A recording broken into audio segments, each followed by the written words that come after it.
Trisha POV. Pagka-uwi ko ng hapon ay kasabay ko si Inigo. Palabas pa lang ako ng room ko nang makita ko siya. Hinintay niya pala ako, kasi may sinabi siya sakin habang naglalakad kami. Gusto niya raw ako. Muntikan na nga akong sumigaw kanina sa kilig. Gusto niya raw manligaw sakin. At nang makarating kami sa parking lot, ay nagulat ako kasi driver ni Anton ang sumundo sakin. Bakit kaya? Siguro may importanteng pinuntahan. At pagkarating ko sa mansion, ay hinanap ko si Anton ngunit wala siya. Baka kasi nauna na siyang umuwi sa akin, pagkatapos ng importante niyang pinuntahan. Pero wala talaga siya. Saan siya pumunta?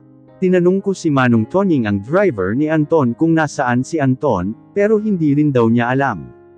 Inutusan lang daw siya na sunduin ako. Saan kaya pumunta yun? Hanggang sa mag-alas 8 na wala pa rin siya. Nauna na akong kumain dahil gutom na ako. Tinatawagan ko siya pero hindi naman niya sinasagot. Nag-aalala na ako. Umakyat na ako papuntang kwarto. Dito ko na lang siya hihintayin. Wala akong kakilala niya na pwedeng makontak. Wala kasi akong number ng dalawa niyang kaibigan. Hindi naman umuwi ng ganito kagabi si Anton. Ngayon lang talaga. Maya-maya ay may narinig akong ugong ng sasakyan na huminto sa tapat ng bahay. Dali-dali akong lumabas ng kwarto at bumaba. Nakita ko si Anton na akay-akay ni Brian. Lumapit ako sa kanila at kinuha si Anton. Amoy alak siya. Ibig sabihin uminom siya. Bakit siya uminom? Anong problema niya? Ako nang bahala sa kanya. Salamat nga pala sa paghatid, sabi ko kay Brian. It's okay. Sige, aalis na ako, sabi niya at lumabas na. Inakay ko naman si Anton paupo sa may sofa. Grabe ang bigat niya. Hindi ko siya kayang dalhin sa kwarto. Kaya rito na lang siya muna sa sala. Kumuha ako ng basang bimpo at ipinuna sa mukha niya. Nagulat ako nang bigla niyang hawakan ang kamay ko. Why Trisha? Paus niyang tanong. Anong pinagsasabi nito? Mahal kita Trisha. Bakit hindi mo ako matutunang mahalin? Biglang napatigil ako sa pagpunas ng basang bimpo sa mukha niya dahil sa narinig ko. Mahal niya ako. Akala ko ba si Paula ang mahal niya? Pinakasalan lang naman niya ako, dahil sa utang namin sa kanila. Anton, pangalan niya na lang ang tangi kong nasabi. Inaamin ko mahal ko na siya at hindi ko na yun maipagkaila. Sa ilang buwan naming magkasama sa iisang bubong, imposibleng hindi ko siya mahalin. I love you Trisha. I'll do everything para mahalin mo rin ako at hindi mo ako iiwan. Sabi pa niya, Anton, bukas na lang tayo mag-usap. Lasing ka na hindi mo alam ang pinagsasabi mo, sabi ko sa kanya. No, alam ko ang sinasabi ko. Trisha, totoo lahat yan. Tiningnan ko siya kung totoo ang pinagsasabi niya. Nakita kong nakatingin siya sa akin. Sana nga Anton totoo lahat ng mga sinabi mo. Pero alam ko may nararamdaman ka pa kay Paula. Huwag kang mag-alala, mahal na kita Anton.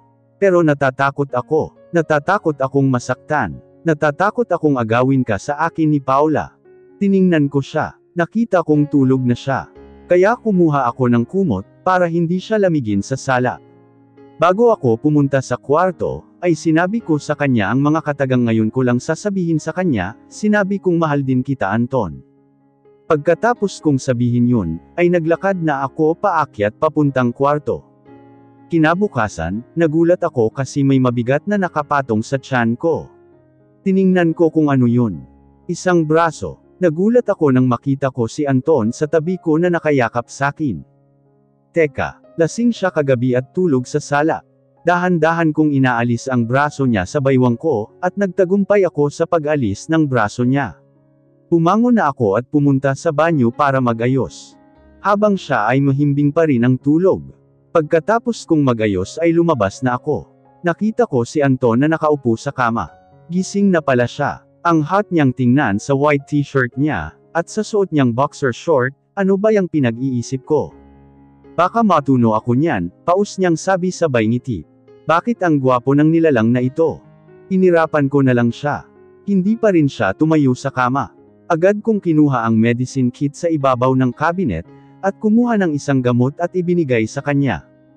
What is this? Tanong niya. Slow naman nito. Patukan ko kaya para magising. Are you blind? Gamot yan. Sagot ko sabay batok sa kanya pero mahina lang. Alam kong gamot yan. What I mean is, Anong gagawin ko rito? And you'll pay for what you did to me, inis niyang sabi. Lagot, na wrong move ako sa pagbatok sa kanya. Pinatukan ko ba naman ang bagong gising? Lagot, para mawala yang hangover mo, sagot ko naman sa kanya. Hindi ko na lang pinansin ang huli niyang sabi, na magbabayad daw ako sa ginawa ko sa kanya na pambabatok. Baka kung ano pang gawin niya sa akin. Okay, but first, you'll pay for what you did for me a while ago, sabi niya at tumayo. Lagot na talaga ako nito. Bigla akong napaatras nang bigla siyang lumapit sakin. Kinabahan ako nang nahawakan niya ang kamay ko, at hinela ako papunta sa kanya. Kaya napahawak ako sa malapad niyang dibdib. Nakayuko lang ako at kinakabahan, ang puso ko ang bilis ng tibok, kapag ang lapit ko sa kanya. Iniangat niya ang mukha ko at tiningnan ko siya. Nakangiti siya habang nakatitig sa mga mata ko.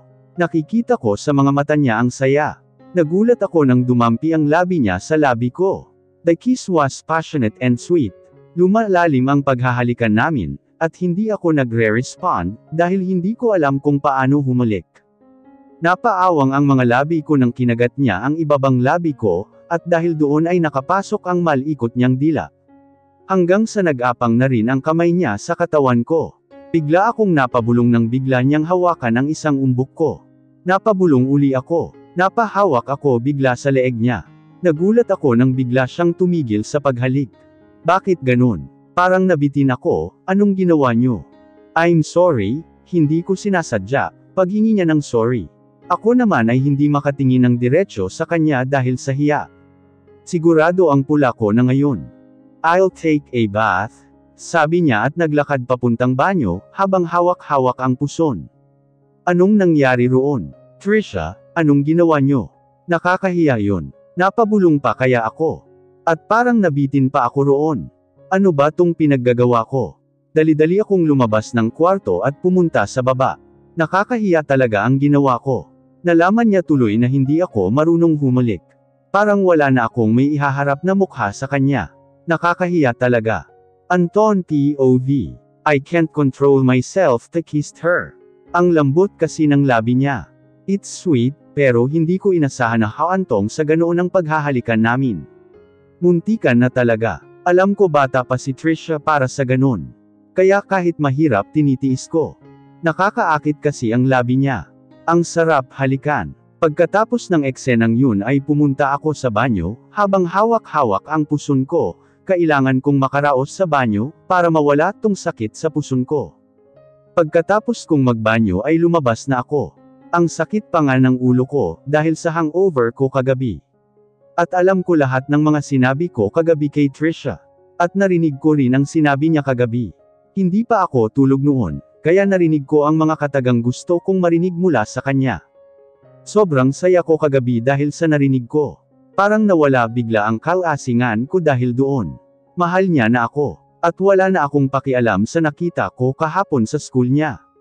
I'm jealous. I admit that. Pero nawala yun nang marinig ko ang sinabi niya kagabi. Dali-dali akong nagbihis at bumaba na. Pumunta kaagad ako sa kitchen, at nakita ko roon ang asawa ko na nagluluto. Lumapit ako sa kanya, at hinalikan siya sa pisngi. Bigla naman siyang nagulat sa ginawa ko, kaya humarap siya sa akin. Good morning sweetheart. Bati ko sa kanya. Bigla siyang namula. Ang ganda niya. Good morning din. Gutom ka na ba? Sandali na lang ta. Upo ka muna dyan, nahihiya niyang sabi sabay turo sa upuan. Okay, but where is my good morning kiss? Tanong ko na may nakakalokong ngiti. Mukha mo, asa kang ikikis kita, manigas ka. Inis niyang sabi at bumalik sa niluluto niya. Pero kanina nasa tinakpan niya ang bibig ko kaya hindi ko natuloy ang sasabihin ko. Utang na loob Anton, wag mo nang banggitin yun, sabi niya. Hindi na ako nagsalita at tinitingnan ko na lang siya, habang nagluluto, habang nakangiti. Hindi ako pumasok sa office ngayon, dahil sa hangover ko kagabi. At nandito ako ngayon sa kwarto nakahiga. Pagkatapos namin kumain ng breakfast ni Trisha, ay pumunta kaagad ako rito. Gusto ko sanang matulog para mawala tong hangover ko, kaso hindi ako inaantok. Maya-maya ay napagdesisyonan kong bumaba. Nakita ko si Trisha sa sala na nanonood ng TV. Lumapit ako sa kanya at umupo sa tabi niya. Pero hindi niya pa rin ako napansin. Buong atensyon niya ay nakatutok sa flat screen TV. Tiningnan ko kung ano pinapanood niya dahil nakangiti pa siya habang pinapanood iyon. What the? Sino ang lalaking yan? Bakit kilig na kilig ang asawa ko? Kinuha ko ang remote at pinatay ang TV. Ayaw kong may ibang lalaki na nagpapakilig sa asawa ko. Ako lang dapat. Ina mo Anton, ba't mo pinatay? Nanunood ako, inis niyang sabi. Who's that guy? Bakit ka kilig na kilig dun? Seryoso kong tanong sa kanya. Anton, hindi mo ba kilala yun? Si Song Joong Ki yun. Manood ka naman kasi minsan ng TV. Inis niya pa ring sabi, wala akong time para manood ng mga ganoon. And who is Song Joong Ki? Galit kong tanong sa kanya. Hindi naman kagwapuhan yun. Mas malamang ang kagwapuhan ko roon. Isa siyang Korean actor, at meron siyang drama kaya bumili ako ng CD para panoorin, paliwanag niya sakin. Sasagot pa sana ako pero biglang may kumatok sa pinto. Tumayo si Trisha para pagbuksan kung sino man iyon. Mommy, Daddy, rinig kong sigaw ni Trisha. Nakita ko ang mga magulang ni Trisha na papunta rito. Agad akong tumayo at lumapit sa kanila. Iho, how are you? Tanong ni Mommy Leticia sakin. I'm fine Mom. Sagot ko naman. Umupo kami sa sofa, at inutusan ko naman si Manang Tina na magtimpla ng juice. Habang nakaupo kami ay nagkukwentuhan kaming apat. Mom, bakit kayo napadalaw? Tanong ni Trisha. Na-miss ka namin. Bakit ikaw hindi mo kami namimiss ng daddy mo? Tanong ni Mommy Leticia na may halong pagtatampo. Na-miss din po, sagot naman ni Trisha, sabay yakap sa mommy niya. Kami naman ni Daddy Herman, ay nagkukwentuhan tungkol sa business. Hanggang sa rito na sila nagtanghalian. Trisha POV. Nandito kami ngayon ni Mommy sa sala. Dalawa lang kami kasi si Anton, at si Daddy ay roon nag-uusap sa office ni Anton. Pagkatapos ng lunch namin, ay rito kami ni Mommy tumambay sa sala. Hiha anak, kumusta kayo ni Anton? Tanong ni Mommy sa akin. We're fine Mom. Sagot ko. Mahal mo na siya? Tanong niya sakin. Tumango lang ako bilang sagot. Bakit ayaw mo pang aminin? Tanong niya. I'm afraid to tell him, sagot ko. Bakit ako naiiyak? Why hiha? Kasal na kayo at mahal ka niya diba? Sagot ni Mommy. Yes Mom. Pero takot akong masaktan, sagot ko. Hiha, ganun talaga kapag nagmahal ka, handa kang masaktan. Kasi ang love hindi lang puro saya. May kasunod yang sakit. Sagot ni Mommy. Kailangan ko na nga ba talagang sabihin tong nararamdaman ko sa kanya? Anak, nandito lang ako kapag kailangan mo, sabi ni Mommy at niyakap ako. Kinabukasan, 10:00 na akong nagising. Linggo naman ngayon, kaya ang gagawin ko ay mag-mall. At tungkol doon kahapon, hindi ko alam kung sasabihin ko ba ngayon o hindi, ewan. Bahala na. Bumaba na ako para magpaalam kay Anton. Sana payagan niya ako. Matagal-tagal na rin na hindi ako nakapag-shopping. Pagkababa ko nakita ko siya sa sala na nakaupo sa sofa, habang hawak-hawak ang kanyang laptop. Lumapit ako sa kanya at umupo sa tabi niya. Tiningnan niya lang ako saglit, at binalik din agad ang atensyon sa laptop. Para-paraan ko para pansinin niya ako. Busy lagi eh. What? Walang emosyon niyang tanong, habang hindi inaalis ang paningin sa laptop niya. Pwede ba akong hindi niya ako pinatapos sa sasabihin ko. No. Sagot niya agad. Agad-agad. Hindi mo pa nga alam kung saan ako pupunta, sabi ko. Relax lang Trisha, huwag ka munang mainis. Baka hindi ka napayagan yan. Saan ka ba pupunta? Tanong niya habang busy pa rin sa pagta-type sa laptop niya. Sa mall. Magsa-shopping, sagot ko naman. Please pumayag ka na. No. Sagot niya, nakakainis. Wala ba siyang ibang sasabihin kundi no, na lang? Hindi ba pwedeng yes naman? Nakakainis na. Please. Please naman. Pagmamakaawa ko sa kanya. Lahat na ng pagpapakyut ginawa ko na. I said no, and that's final. Matigas niyang sabi. At dahil sa sinabi niya, ay padabog akong tumayo, at umakyat na lang ulit sa kwarto. Bahala siya sa buhay niya, hindi ko siya papansinin. Manigas siya. Minsan na nga lang ako makakagala. Ano naman ang gagawin ko rito sa mansion niya? Ang boring kaya rito. Walang magawa. Buong araw ay hindi ko pinapansin si Anton. Naiinis pa rin ako sa kanya. Kapag magkasalubong kaming dalawa, ay hindi ko siya pinapansin na para bang isa lang siyang hangin. Manigas siya, ayaw niya akong payagan. Habang kumakain kami ng hapunan, ay hindi ko pa rin siya pinapansin. Habang siya ay patingin-tingin sa akin, at minsan nagpapapansin. Hanggang sa natapos kaming kumain ay wala pa ring kibuan. Pumunta na kaagad ako sa kwarto ko, at naglinis ng katawan, at pagkatapos ay humiga na sa kama. Nagulat ako dahil biglang bumukas ang pinto ng kwarto ko, at niluwaroon si Anton. Bigla akong napabangon nang pumasok siya at lumapit sa akin. Anong ginagawa mo rito? Nauutol kong tanong. Umupo siya sa kama at tumingin sa akin. Sorry na, mahina niyang sabi. Bigla namang bumilis ang tibok ng puso ko sa sinabi niya. Relax Trisha, inhale, exhale. Wag mo muna siyang patawarin. Pahirapan mo muna siya. Look, I'm sorry sweetheart. Gusto lang kasi kitang masolo kaya hindi kita pinayagan, paliwanag niya. Kinilig ako roon. Fine, sagot ko. Bigla namang sumilay ang ngiti sa labi niya. Bakit ang gwapo niya kapag nakangiti? Kaya lalo akong nai-inlove sa kanya eh. Really? Masaya niyang tanong. Yes, but in one condition, sabi ko naman. Bigla naman nawala ang ngiti niya sa sinabi ko.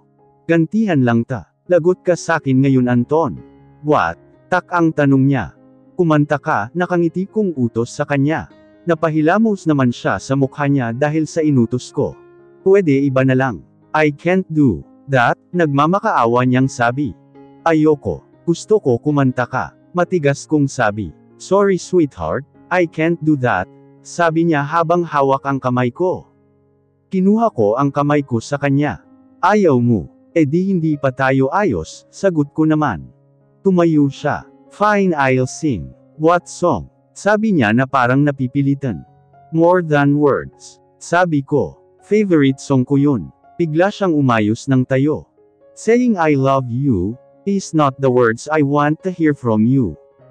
It's not that I want you not to say, but if you only know how easy it would be to show me how you feel. More than words is all you have to do to make it real.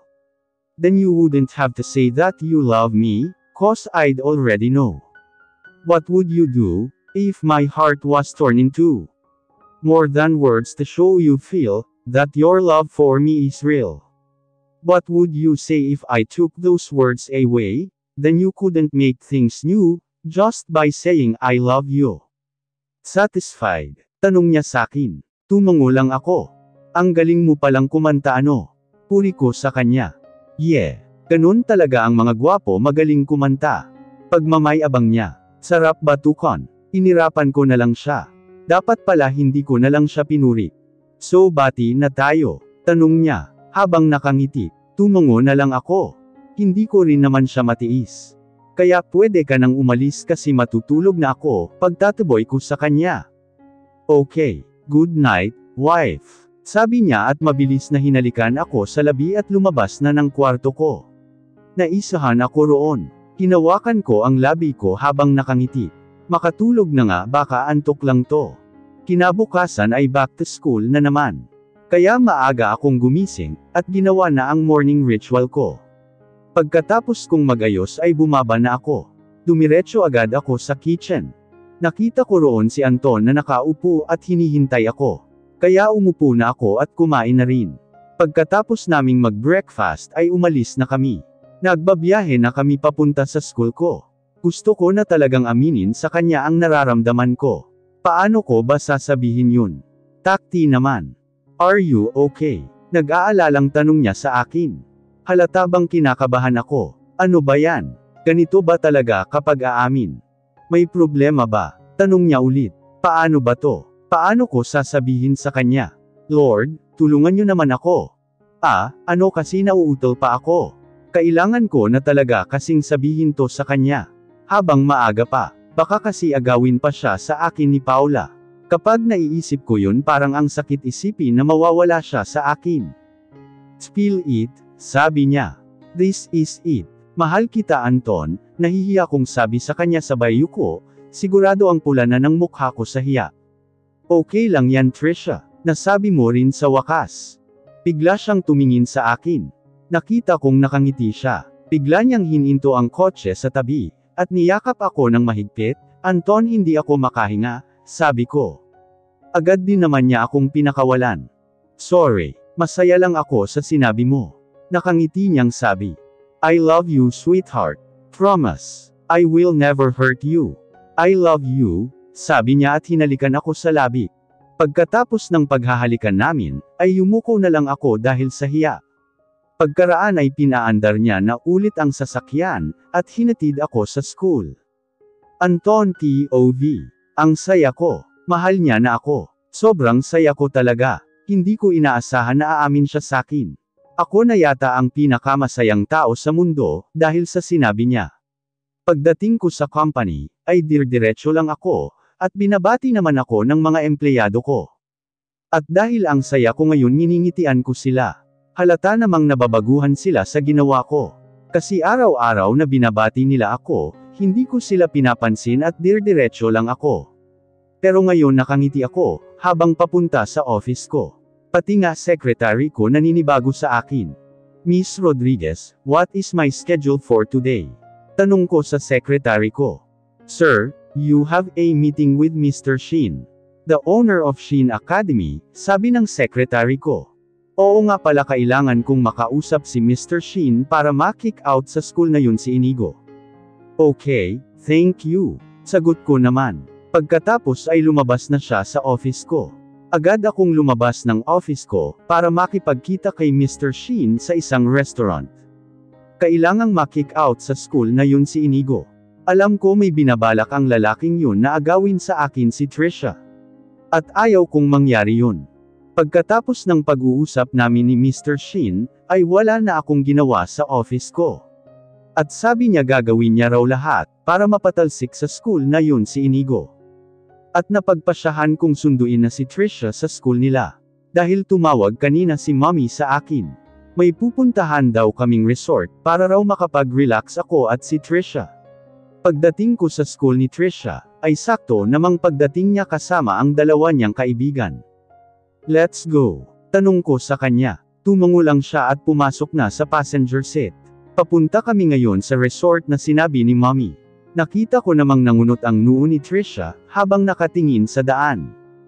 Saan tayo pupunta? Tak ang tanong niya. Sa isang resort, sagot ko habang nakatingin sa daan. Ha? Bakit tayo pupunta roon? Tanong niya ulit. For vacation, sagot ko. Vacation? Eh hindi pa naman bakasyon. At saka ilang days tayo roon? Tanong niya ulit. 1 week tayo roon. At excuse ka na sa school mo. Kasama natin sina mommy. Paliwanag ko. Tumango lang siya at hindi na nagtanong pa ulit. Ilang oras din ang biyahe namin bago makarating sa resort. Gabi na kami nakarating dahil naabutan kami ng traffic. Pagmamay-ari namin ang resort na ito. Si Daddy ang nagmamanage nito, at minsan lang kami pumupunta rito. Tiningnan ko sa tabi ko si Trisha na tulog. Ang ganda niya talaga, ang ganda ng ilong, at ang mapupula niyang labi, ang sarap halikan. Inilapit ko ang mukha ko sa mukha niya. At dinampyan ko ng mabilis na halik ang labi niya. Bumaba na ako ng sasakyan, at lumipat sa passenger seat at binuksan ito. Tinapik ko ng mahina ang balikat niya, at bumulong sa tainga niya. Sweetheart, we're here. Wake up or else, I'll kiss you, paos kong bulong sa tainga niya. Bigla siyang napamulat at tumingin sa akin. Anong ginagawa mo? Gulat niyang tanong sakin. At dahil doon napangiti ako. Ang pula na kasi ng mukha niya. Ginigising ka, nakangiti kong sagot. Inirapan niya lang ako at kinalas ang seatbelt niya. Alis nga dyan. Bababa ako. Sabi niya. Umalis naman ako sa harap niya, at bumaba na siya sa sasakyan. I love you, wife. Sabi ko sabay kindat. Inirapan niya lang ako ulit at naglakad na. Pagdating namin sa kubo ni na mommy ay sinalubong nila kami. Hiha, how are you? Masayang tanong ni mommy kay Trisha. Okay lang po, sagot ni Trisha. Inaalagaan ka ba nitong anak ko? Tanong ulit ni mommy sabay tingin sa akin. Napakadaldal talaga ni mommy. Po. Opo. Sagot ni Trisha. Mom, saan ang kubo namin? Singit ko sa kanila. Baka kung saan pa mapunta ang pag-uusap nila. Doon, anak. Sabi niya sabay turo sa pangatlong kubo. Hinela ko na kaagad si Trisha papunta sa kubo namin. Gusto kong masolo ngayon ang asawa ko.